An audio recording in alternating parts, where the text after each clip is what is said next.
education background and really made something of himself, lived the American dream, founded a business that produced Braille signage. He invented a patent of a way to produce Braille signage that would be replicated all over the world. And unfortunately, I call my story the American dream to American nightmare. If you were living here in 2012, you might remember a workplace shooting over in Bryn Mawr, and that was my family's company. It was my father who was murdered along with 5 others on that dark day 14 years ago. I was 17 at the time, and I graduated high school shortly after, took a year to travel and study in Israel, in my father's birth country, where I had grown up going every year of my life, mostly on family visits. And then that gap year, I was able to really immerse myself in the history, the culture, and I was on this incredible program where they gave us all kinds of different perspectives across the political spectrum, the religious spectrum. There hardly was a subculture in Israel that we weren't exposed to over the course of that year. Then I came back and went to the University of Minnesota and graduated in 2018, and I've been doing this work ever since on behalf of the community, and it's really a privilege to be able to do this work. A couple more introductory thoughts. One is the value, a couple of Jewish values on learning and asking questions.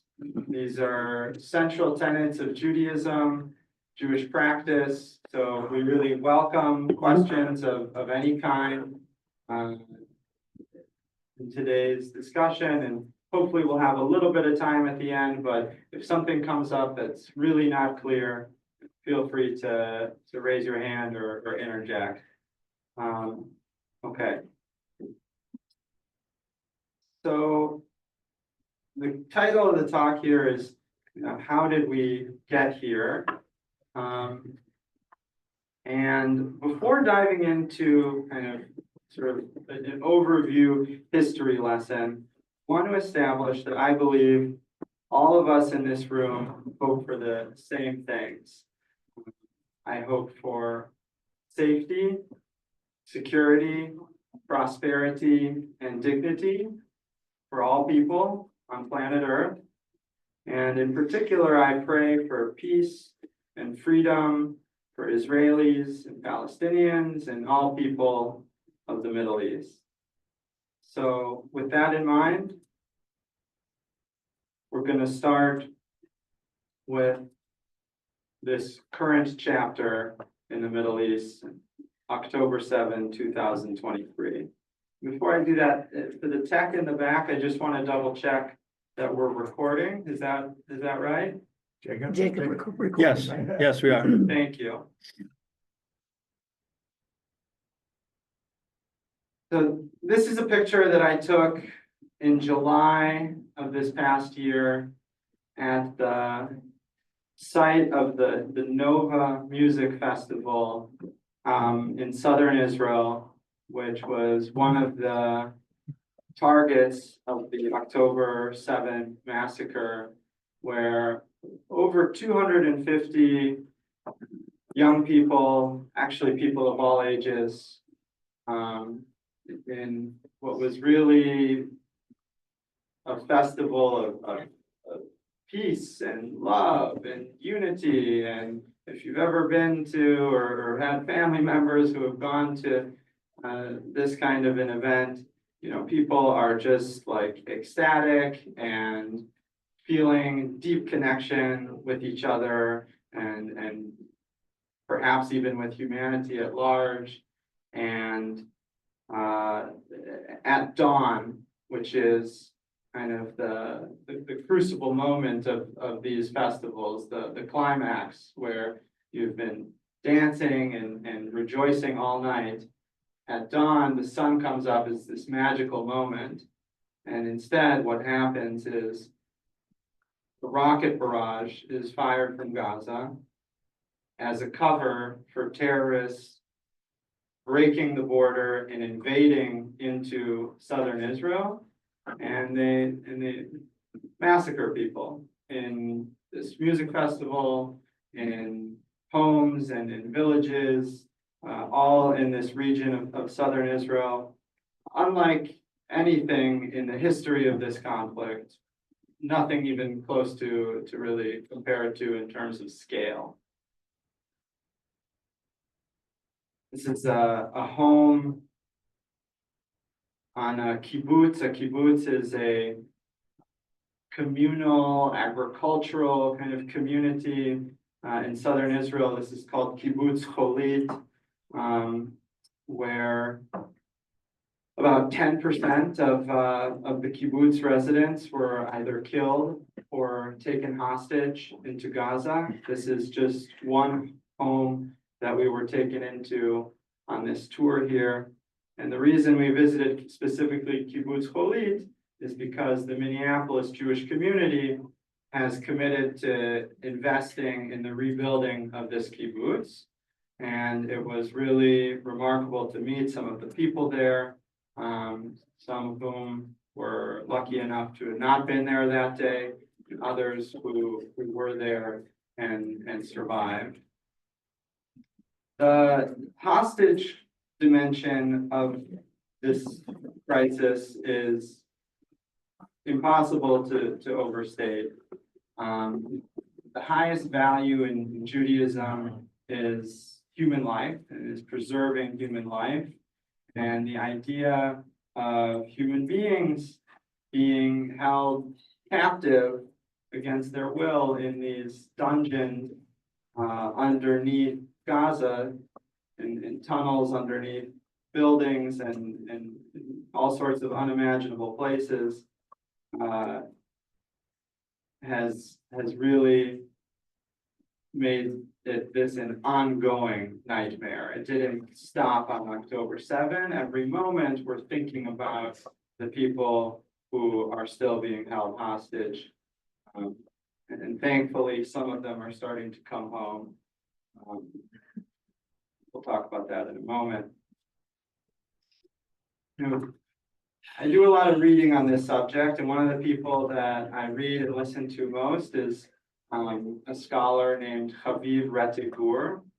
And Haviv says that Hamas committed really two types of atrocities on October 7th. They committed one atrocity against the Israeli people. That's obvious. But the far actually graver atrocity, he argues, was the one that they committed against their own people, against the Palestinian people of Gaza, who they knew, Hamas knew, would suffer immensely for the crimes against humanity that Hamas perpetrated, that Hamas provoked this type of response in order to generate this kind of destruction. So now we're starting to see, I mentioned, a new phase in this ceasefire and hostage release agreement that was signed in the last couple of weeks. And a headline talking about disillusioned Gazans returning back to the south after trying to go north to their homes, finding it in ruins. And this report, at least optimistically, says that the civilians are furious at Hamas. It's not always clear to Israelis and to the rest of the world how much we can really distinguish between the people of Gaza and the ideology and militancy of Hamas. Of course, they're not entirely the same thing, but they're not entirely different either. This is Keith Siegel. He's an American citizen from North Carolina who moved with his family to live on a kibbutz in southern Israel. Keith was 64 when he was abducted from his home, and after almost 500 days in captivity, was released, I think just yesterday, back to his family. The imagery, they've made these very made for propaganda displays of what these releases have looked like. And something to note about the whole hostage situation is just the courage and persistence of the families who have advocated just relentlessly on Capitol Hill, at the UN, in the media. It's been absolutely remarkable. One of the most symbolic and painful stories of a hostage family is the Bibas family. This is Yarden, the father, Shiri, the mother, Ariel, who was 4 when he was abducted, and Kfir, who was 9 months old. And their fate has been unknown. Hamas has claimed that they were murdered in captivity, but Israel hasn't seen any evidence of that. And Yarden was released yesterday, but Shiri, Ariel, and Kfir are still in captivity. Headline today says that the Hamas captors tormented Yarden with incessant talk of killing his wife and kids. So now how do we get here? I'm going to go a little bit back in time. And first thing I want to start with, before we get into anything related to modern contemporary history, is we have to understand a little bit of ancient history, and in particular, the Jewish story, and how, as Jews, we understand ourselves. So as Jews, our story begins in the land of Israel, also known as Judea. This is where the word Jew comes from. Jews are from Judea.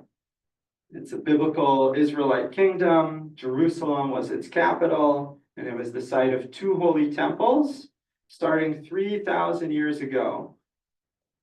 First one is destroyed by the Babylonians in the middle of that millennium. It's rebuilt only a short while later.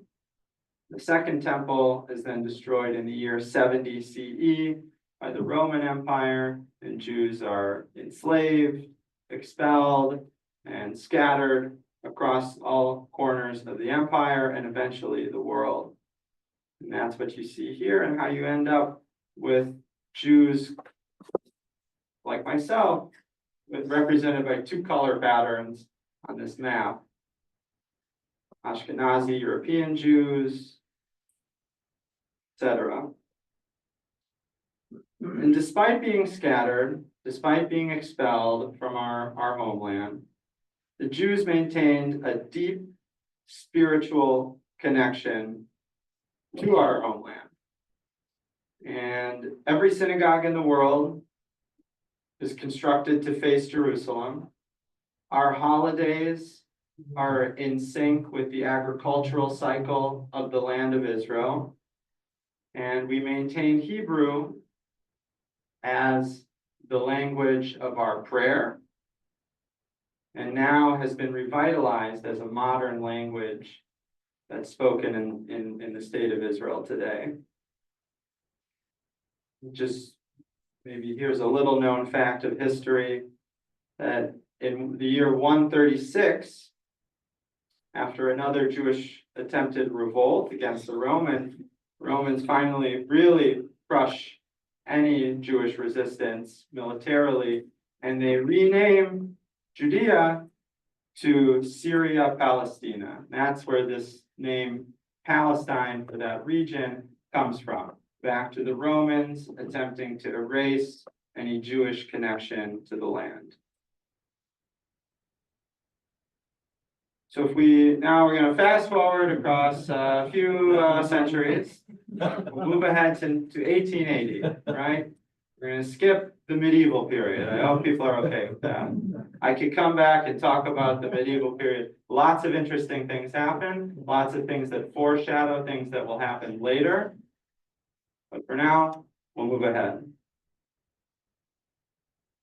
In the year 1880, the vast majority of the world's Jews, 96%, are living all around the world.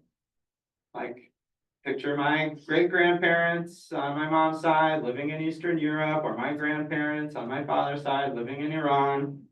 And only 4% of the world's Jews are, at that point in time, living in either North America or the land of Israel, which was then still part of Ottoman Empire. And today we have almost a complete flip. Today, nearly 90% of the world's Jews live in only two places: North America, the state of Israel.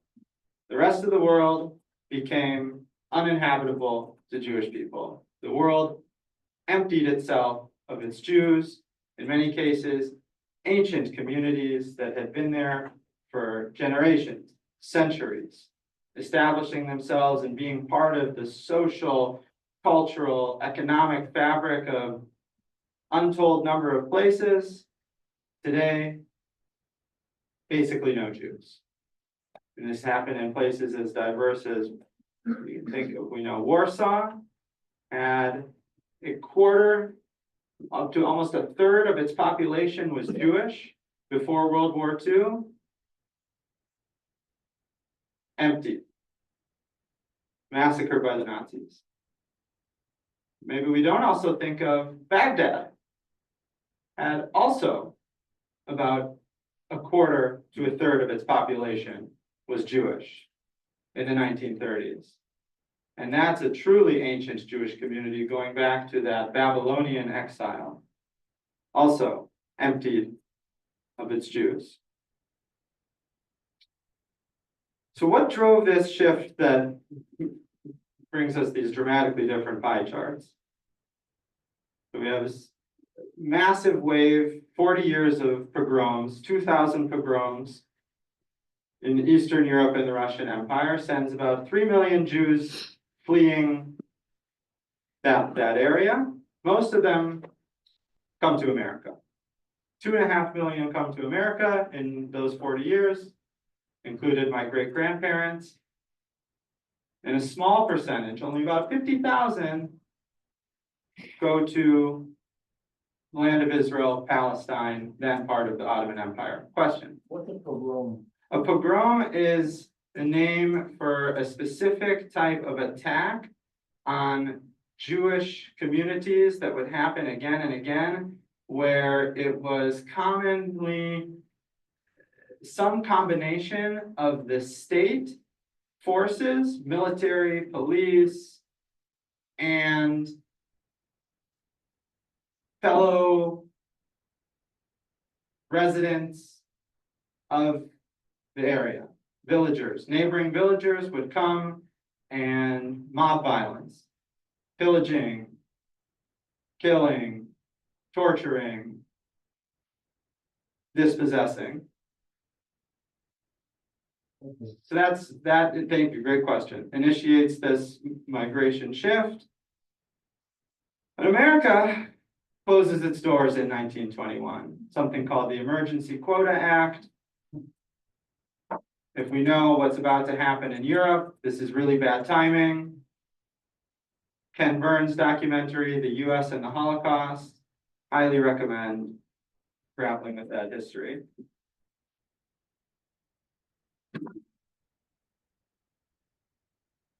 So then Israel needs a rescue project, something to save the Jewish people. And that rescue project is called Zionism. It's founded by this man named Theodor Herzl.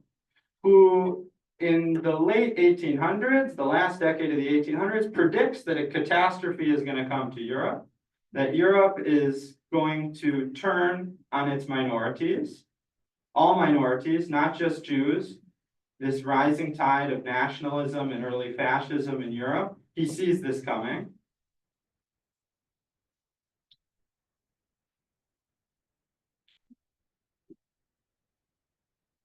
Yes.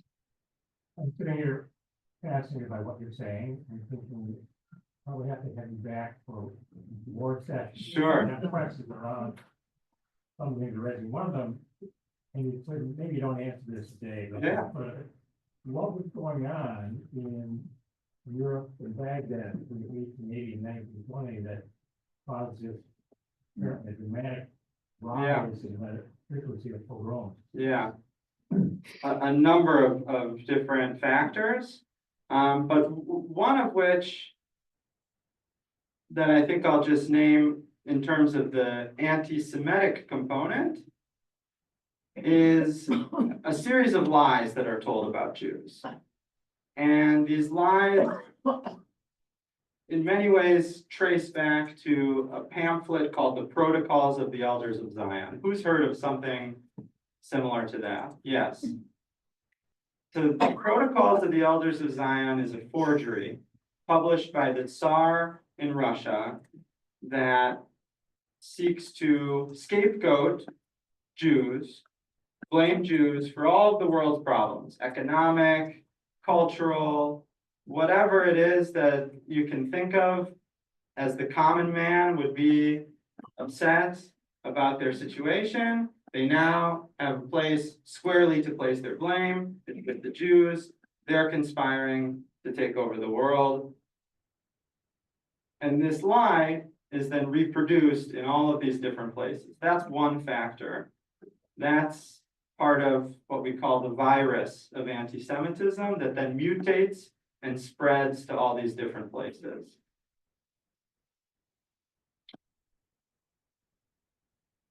So just a couple of quick points on Zionism and what we talk about today in terms of it being, Zionism is kind of this maligned word in today's discourse. It's characterized as a form of colonialism or racism, and those ideas trace back to Soviet Cold War propaganda.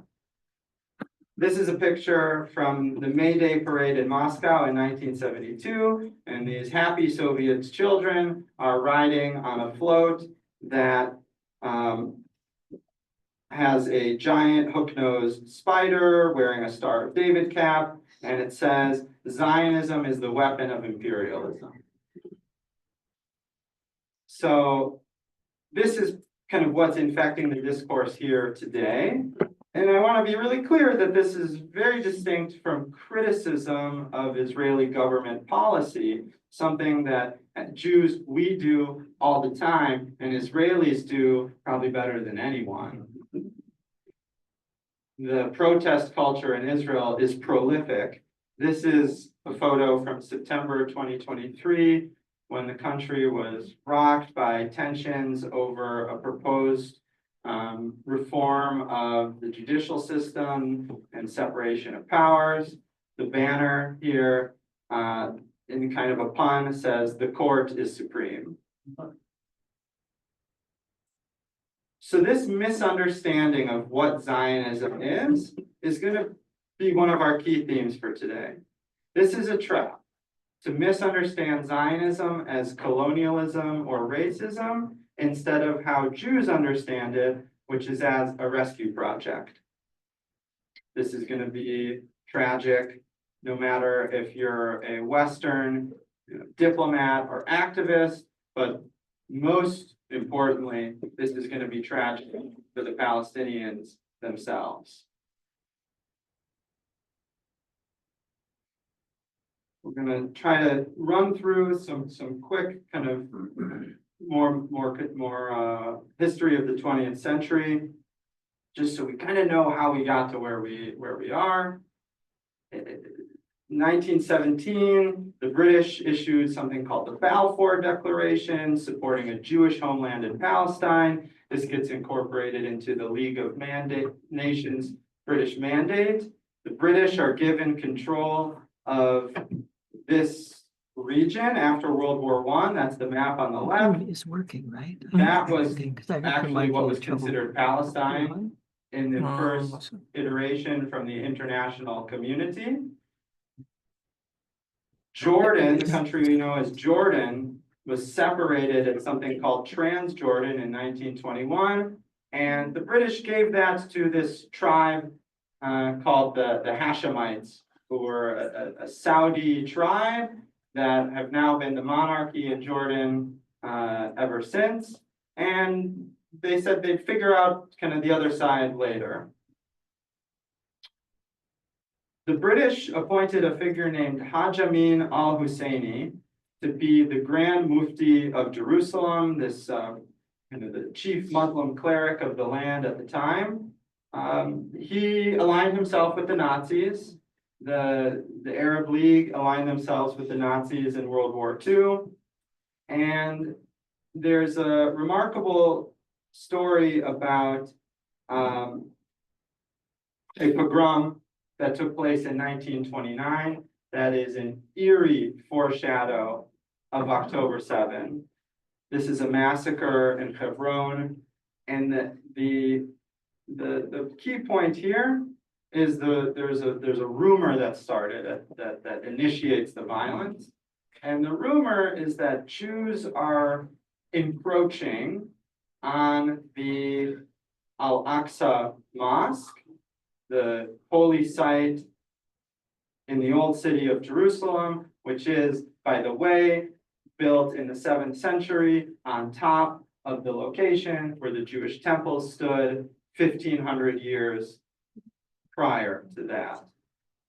So there's these rumors, false rumors that are spread that the Jews are coming in, going to maybe defile the sacred Muslim space, and brutal violence is unleashed on the Jewish community of Hebron, this ancient city. There's a new book out on this. Haven't read it yet, but I listened to the author on a podcast. Ghosts of a Holy War.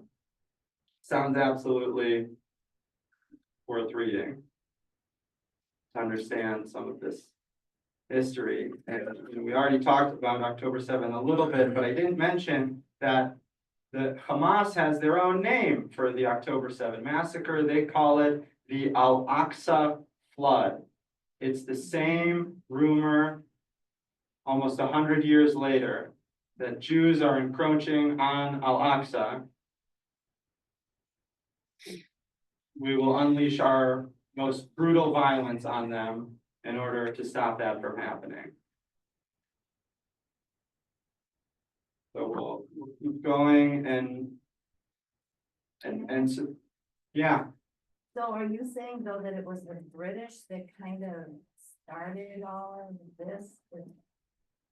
The British empowered this really problematic figure. And then the other role that the British play during this pre-state period, because they were kind of playing both sides. They were promising the Jews that they were going to have a state. They were also promising Arabs a state. And there's these two communities that are coming in conflict with each other. Arabs are starting to become displaced and dispossessed. And the common story that's told is that this is, the Jews who are driving them out.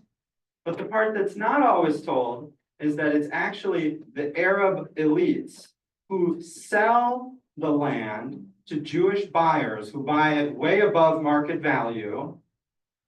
And then the Arab elites push out their Arab residents, pocket the cash, and do not compensate them for their eviction.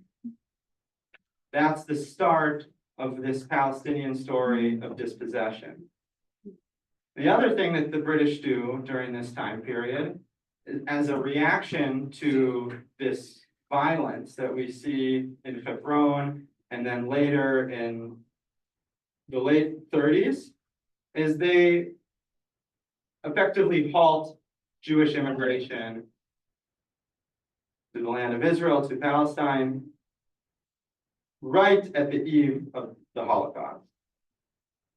In 1939, they passed something called the White Paper, which limits immigration to 75,000 over 5 years. I don't know if that sounds like a big number or not, but when you compare it to the number of Jews who will be massacred in Europe over the next 5 years, 6 million, it's a drop in the bucket. And oh, by the way, no other country on planet Earth would open their doors to the Jews. It's called the Evian Conference, 1938. They all gathered in a room, said, where are we going to send the Jews? And every country on Earth said, not I, except for the Dominican Republic. Why would Europe limit immigration out? Britain was this colonial power managing this territory in Palestine, and they were the sovereign authority there. And they had this local Arab population that said, we don't want any more Jews coming into our land. That's their perspective, and which is, understandable, given that there was one colonial entity after another. The British were just the latest. It had been the Ottomans before that, and the Mamluks before that, and it goes on and on and on. But what they misunderstand is that the Jews coming in are not another colonial power. They're people fleeing for their lives, and they're actually fleeing to a place that they consider to be home as well.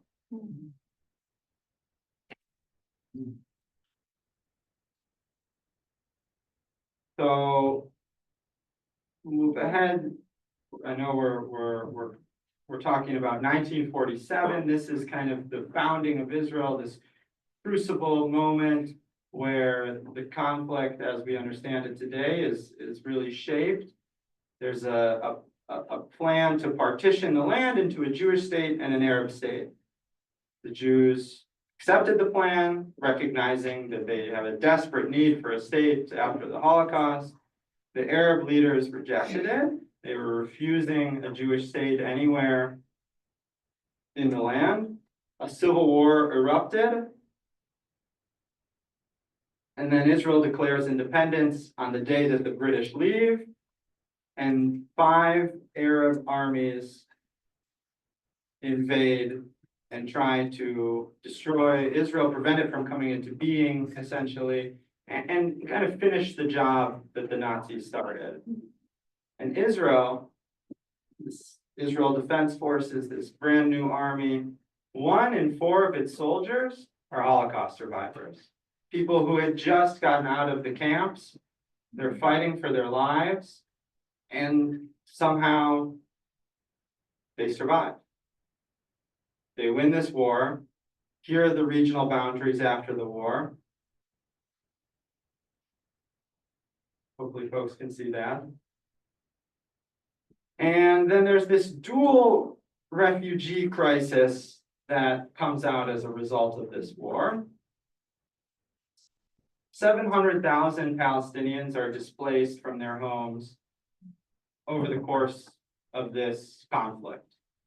And this is the 1947-48 wars. And there's different reasons, and different historians will place different weight to those reasons as to what caused the displacement. Was it the Arab generals communicating to the Palestinian Arab population, move out, it's a war zone, we'll clear out, we'll defeat the Jewish army, then you'll come back and be able to resettle your homes? Was it Jewish forces capturing Arab towns and villages in order to have some sort of territorial contiguity and sovereignty in their new state? Was it some combination? The problem that comes out of this, though, from this dual refugee crisis, You can't, there's Palestinian refugees, and then there's Arab Jewish refugees. And what I mean is after 48, an almost equal number, 850,000 Jews are kicked out of Muslim lands. Morocco, Iraq, Libya, Syria, Yemen, Lebanon, Egypt, all these places where there had been Jewish populations, ancient communities, like I said, are driven out. And they all have a place to go now. They go to this new state, Israel. So now Israel is this true, bizarre melting pot of Europeans and Middle Easterners, and they're all Jews, and they have very different customs, and they've got to make a state for themselves. The Palestinian refugees who end up in the neighboring countries of Jordan, Egypt, Lebanon, and Syria are not given citizenship. They are kept in this kind of permanent state of refugee status, unlike what's supposed to happen with refugees is you go to another place, you resettle, you become part of that society, you gain citizenship, you're able to move on with your life. And the Palestinians were deliberately kept as pawns by, again, these Arab elites who had this vision of a project to dismantle Israel, to prevent it from coming into existence, and then from destroying it once it already did. And it's very, very sad. And now you have a situation where the descendants of those 700,000 number some 5 million, and they are all considered to be refugees by the UN, unlike any other refugee conflict in the world. Every other refugee conflict, refugee status is not something that's passed down generationally. For Palestinians, it is. They have an exception to the rule. And so now you have all these people who have not been given a chance to start a new life. And so they hold on to this fantasy of returning to homes and villages that don't exist anymore. 1967, the Arab armies seek to achieve vengeance for their defeat in the 48 war. They were humiliated that they lost to the Jews. Jews who, for all these centuries in these Arab societies, had been dhimmi, second-class citizen status. They're a tolerated minority, not an equal citizen. Jews are supposed to be weak, they're supposed to be powerless in the mind of the Islamic societies. And so the idea of a sovereign Jewish state is a challenge to that idea, to that identity. So they seek to mobilize and destroy Israel again. Israel gets wind of this, 6-day war, they capture a bunch of territory.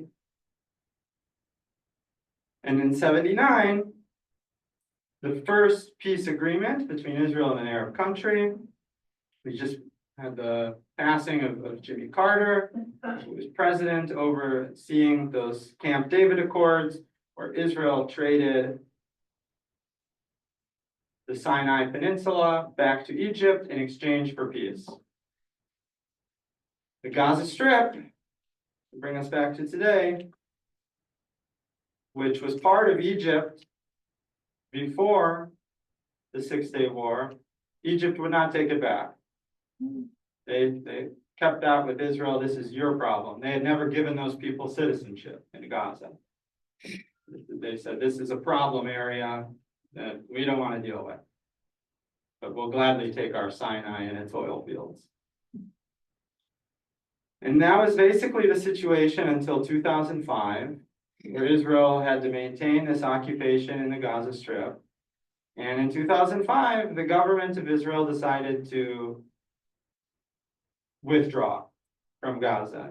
It had a small number of civilian settlement communities in the territory. It pulled those out. It pulled out all of its military presence.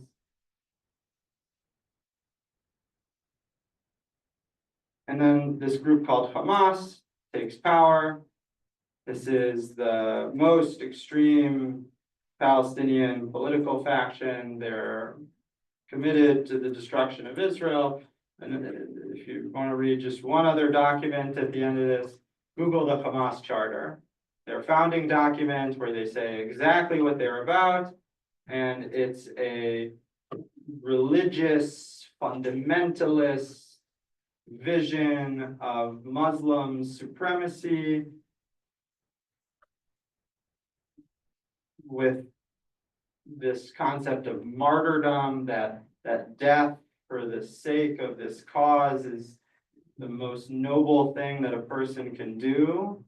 And now for 18 years, they've controlled this territory and indoctrinated an entire generation into this ideology.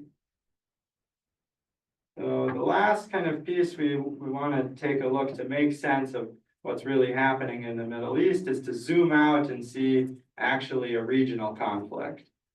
That on October 8th, Hezbollah, a Lebanese terror organization, which is backed by Iran, Hamas also backed by Iran, they launched attacks on northern Israel, displaced 80,000 Israelis from their homes for over a year. Many of those homes are now bombarded and destroyed and will need to be rebuilt.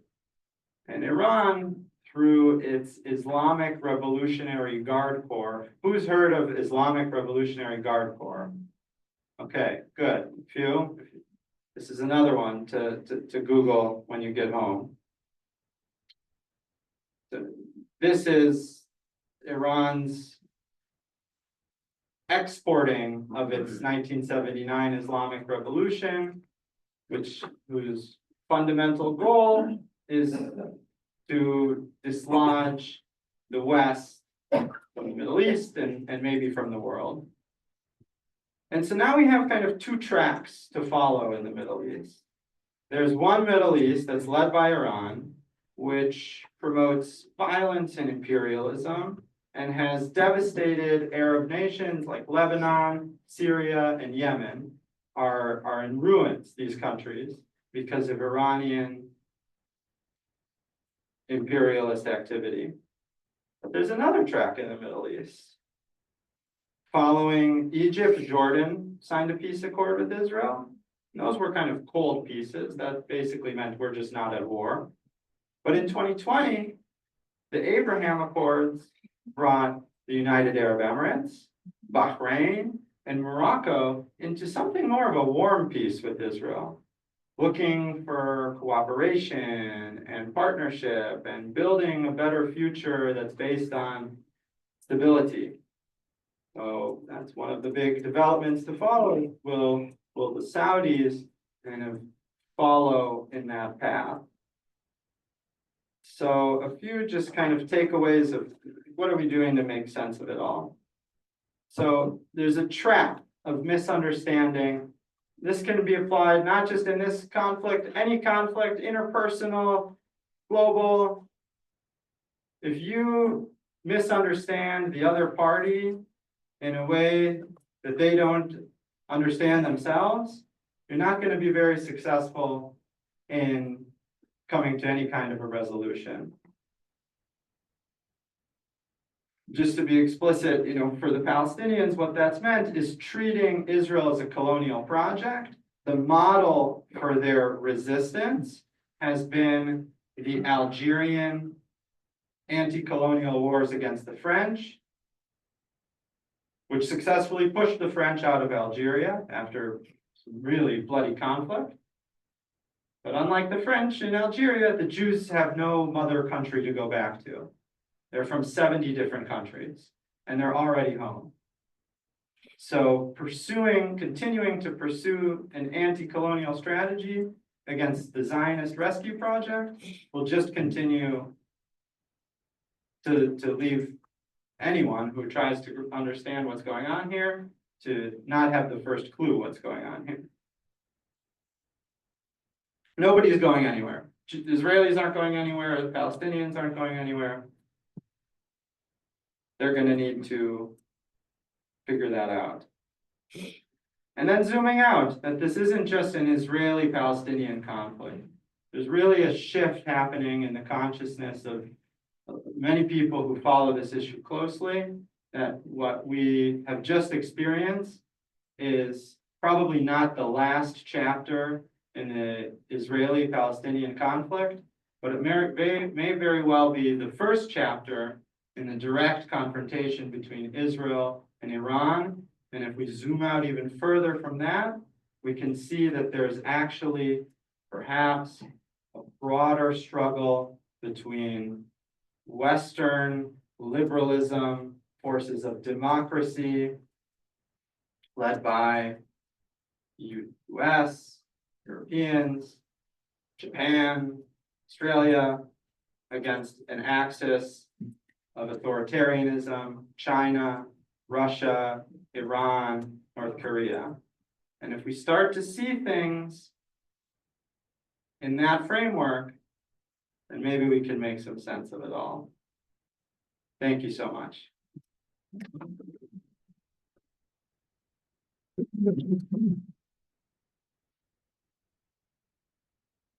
We've got worship in a couple of minutes, but I'm happy to take if we've got just a couple of quick questions. I know it's a lot. So we hear about settlers going into the West Bank. Settlers in the West Bank.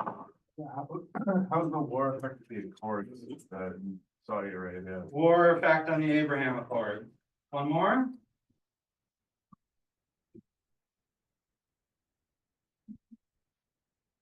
Start with you. Remember this picture of the Israeli anti-government demonstrations. This is a month before October 7th. October 7th, timing was chosen on a few key points. One, it was a Jewish holiday. That was why it was specifically chosen on that day. There's a history of these invasions coming on Jewish holy days. Yom Kippur War, 1973. Simchat Torah, most joyous holiday on the Jewish calendar for the October 7 massacre. Two, Hamas thought that this was a moment of Israeli division, internal division, and weakness. They thought that the country was divided against each other and would not be able to mobilize a response, and that Iran, Hezbollah would join the fight, and that they would actually destroy Israel in this battle. And the third piece is they saw that the Saudi normalization was close. They saw that Israel and the Saudis were coming to a close partnership agreement, that the Abraham Accords would be expanded, more regional peace and stability, and blocking against Iran's hegemonic designs, and thought this is the moment to attack, because we know that when we attack, there will be this harsh Israeli response. The world's opinion will turn against Israel, and that will make it harder for the Saudis to normalize with the Israelis. So it was very much deliberately done out of both Palestinian and Iranian interests to prevent that type of partnership from happening. And then, we've hardly talked about the West Bank at all today. The West Bank is probably one of the most complicated places on planet Earth. In Hebrew, it's referred to as Judea and Samaria, Yehuda v'Shomron. This is the biblical heartland of the Jewish people. Jews feel that they have absolutely every right to be in those places, and Palestinians feel the same about the entirety of the land as well. And so both sides are absolutely entitled to their, what you could call, maximalist dreams and fantasies and narratives and ideas. But the reality is that you have two peoples who have a legitimate claim to the land, and it's going to necessitate compromise in order to be able to live in the future with each other. And so the settler violence, which is just kind of this cycle of Palestinian terror attacks and Jewish reprisals, and it's really, really toxic. It needs to be broken somehow. I don't know how we do that, but that's definitely a problem to watch. One more. Well, we've had some international accords in the aftermath of World War II, which of course was the propulsion for this Yes, establishing the state of Israel, that were intended to keep peace in the world. yes. And we have the UN as a framework for that. Mhm.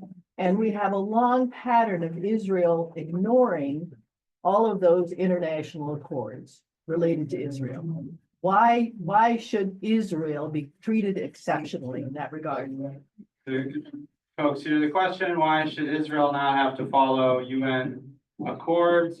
I think by and large, Israel does follow international law and abides by Security Council resolutions, absolutely. Some of those have been, disastrous, and they're not worth the paper that they're written on, such as the 1701 resolution at the end of the 2006 Lebanon war, which said that Hezbollah there couldn't be any armed foreign militias in southern Lebanon. And pretty much immediately, and for the next almost 20 years, an armed foreign militia completely embedded itself in the civilian population in southern Lebanon. And so international law is kind of something that we like to think exists, but it doesn't really exist unless everyone is following it. And certainly Hamas, Hezbollah, Iran, they're not following international law. And so really the question is, why is Israel expected to behave in such a way that basically invites its own destruction, invites violence on its own people? No other country would be expected to do that. But the question where I thought you might start is what happened after World War II, and that's another interesting place to think about when we think about this conflict. And I know we've got kids coming in here, and so we'll wrap it up. But I want to pause for a moment and consider, if you put yourself in the mind of someone in 1944, in really sort of the most brutal moments of World War II. And then to imagine that just a few decades later, not very long from then, Germany and Japan will be some of the most democratic and strong Western allies. No one would have believed that was possible. And so we need to think about what happened in those cases. Well, how did entire societies reinvent themselves into a new fashion that are really models of the world today? And if that's possible, maybe anything is. Thank you.